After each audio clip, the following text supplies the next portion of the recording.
ঋষি অরবিন্দের দুটি কালজয়ী সৃষ্টি, দার্শনিক গ্রন্থ দ্য লাইফ ডিভাইন এবং মহাকাব্য সাবিত্রীর অনন্য গভীরতায় মুগ্ধ হয়ে তৎকালীন বিশ্ব সাহিত্য সমাজ তাকে নোবেল পুরস্কার প্রদানের প্রস্তাব তোলে। শান্তিনিকেতনের বিদগ্ধজনেরা তাকে রবীন্দ্র পরবর্তী কণ্ঠ হিসেবে চিহ্নিত করেন।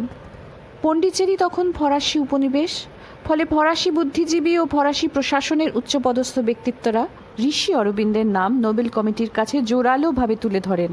ইউরোপের রয়্যাল সোসাইটি অফ লিটারেচারের বিদগ্ধ ব্যক্তিবর্গ, আমেরিকার বিশ্ববিখ্যাত সাহিত্য ব্যক্তিত্ব এই আধ্যাত্মিক আলোকবর্তিকাকে বিশ্বমঞ্চে সর্বোচ্চ স্বীকৃতি দিতে একমত হয়েছিলেন।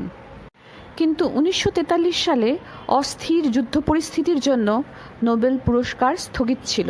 1950 সালে তাকে নোবেল শান্তি পুরস্কার প্রদানের প্রস্তাব যায়। তাঁর লেখায় মিস্টিসিজমে অভিভূত হয়ে চিলি লেখক তাঁর নাম 1950 সালে সাহিত্যে নোবেলের জন্য আবারও প্রস্তাব করেন। দুঃখের বিষয় 1950 সালের 5ই ডিসেম্বর ঋষি অরবিন্দ ঘোষের মহাপ্রয়াণ ঘটে।